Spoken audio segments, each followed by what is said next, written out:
সুরজ, প্রথমে আমার মনে হয়েছিল কি তুমি খুব খারাপ, কেন কি তুমি আমার সাথে খুব বাজেভাবে অত্যাচার করেছিলে, কিন্তু তুমি আমাকে আজকে সাহায্য করলে, আমার জীবন বাঁচালে। তারপরে আমার মনে হলো তুমি খারাপ না।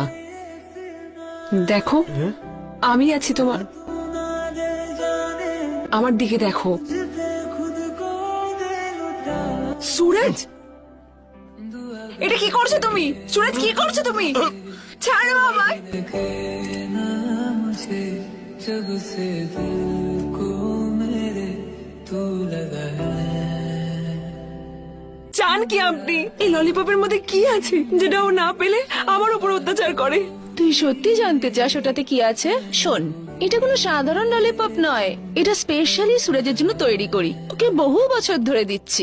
এখন সুরজের এতটাই নেশা হয়ে গেছে যে যদি ও ওটা না পায় না, তাহলে অস্থির হয়ে ওঠে। তার জন্য ও সব কিছু করতে রাজি আছে, আর আমি এখন যা চাই, যেভাবে চাই, ওকে দিয়ে করিয়ে নিতে পারি। কি ধরনের মা আপনি? কে করে তার সন্তানদের সাথে এরকম? লজ্জা করে না আপনার?